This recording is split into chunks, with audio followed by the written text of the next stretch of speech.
ശ്രീഗോകുലം ഗ്രൂപ്പിലെ സ്കൂളുകളുടെ കലോത്സവം നവരസ സീസൺ 3ക്ക് പ്രൗഢഗംഭീര സമാപനം. ഇന്നലെയും ഇന്നുമായി നടന്ന കലോത്സവത്തിൽ ശ്രീഗോകുലം പബ്ലിക് സ്കൂൾ കാലിക്കറ്റാണ് വിജയികൾ.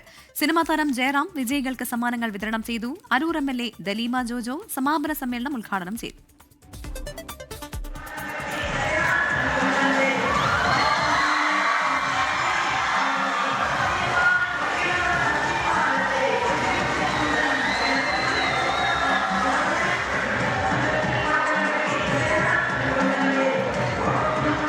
തുറവൂരിലെ ഗോകുലം ക്യാമ്പസിൽ ശ്രീഗോകുലം ഗ്രൂപ്പിന് കീഴിലുള്ള സംസ്ഥാനത്തെ വിവിധ സ്കൂളുകളുമായി നടന്ന മത്സരത്തിലാണ് ഗോകുലം പബ്ലിക് സ്കൂൾ കാലിക്കറ്റ് വിജയകിരീടം ചൂടിയത്.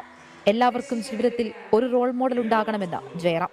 നമുക്ക് അറിവില്ലാത്ത കാര്യങ്ങൾ, അത് ചെറിയ കാര്യമായിക്കോട്ടെ വലിയ കാര്യമായിക്കോട്ടെ, അറിവുള്ളവരോട് ചോദിച്ച് മനസ്സിലാക്കുക എന്നുള്ള ഞാൻ എൻ്റെ ജീവിതത്തിൽ ഇന്നും ചെയ്യുന്നൊരു കാര്യമാണ്. അതേപോലെ എത്രത്തോളം നമ്മൾ ഉയരങ്ങളിലെത്തിയാലും നമ്മൾ കാത്തു സൂക്ഷിക്കേണ്ട ഒരു സിംപ്ലിസിറ്റി എന്ന് പറഞ്ഞ ഒന്നില്ലേ, അത് നമ്മുടെ കൂടെ തീർച്ചയായിട്ടും ഉണ്ടാവേണ്ടതാണ്.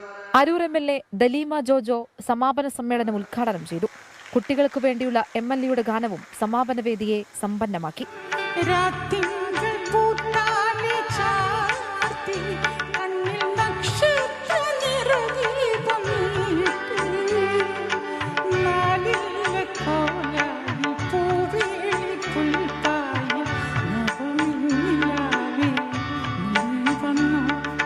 Sree Gokulam group of company chairman Gokulam Gopalan ചടങ്ങിൽ അധ്യക്ഷത വഹിച്ചു. മത്സരത്തിൽ എല്ലാവരും വിജയികളാണെന്നും ഓരോ കുട്ടികൾക്കും അവർക്കിഷ്ടമുള്ളതിന് പ്രോത്സാഹനം നൽകണമെന്നും ഗോകുലം ഗോപാലൻ. അവരെ കഴിവിനനുസരിച്ച് വളർത്തുക എന്നതാണ്. അവരെ തേച്ച് മിരിക്കി അവരുടെ ഉള്ളിലുള്ള കാര്യങ്ങൾ നമ്മൾ എടുത്ത് പുറത്തെടുക്കണം. അവർക്ക് കഴിവുകളെ നോക്കി അവരെ പ്രോത്സാഹിപ്പിക്കുന്ന ഒരു രീതി ഉണ്ടായിരുന്നു. അതാണ് ഇങ്ങനെയുള്ള പരിപാടികൾ വെച്ച് നമ്മൾ ചെയ്യാൻ ഉദ്ദേശിക്കുന്നത്.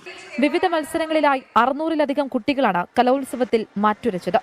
Sree Gokulam group of schools vice chairperson Lijisha Praveen, Thuravoor ഗ്രാമപഞ്ചായത്ത് വൈസ് പ്രസിഡന്റ് CO ജോർജ് തുടങ്ങി നിരവധി ആളുകൾ ചടങ്ങിൽ പങ്കെടുത്തു.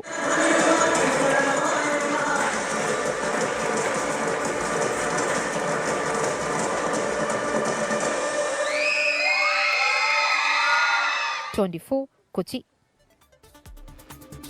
ലോകത്തെവിടെയായാലും ഏത് സമയത്തും 24 വാർത്തകളും ഓഗ്മെന്റഡ് റിയാലിറ്റി പാക്കേജുകളും എക്സ്പ്ലെയിനറുകളും വിശദമായി കാണാൻ ഞങ്ങളുടെ YouTube ചാനൽ നിങ്ങൾക്ക് സബ്സ്ക്രൈബ് ചെയ്യാം.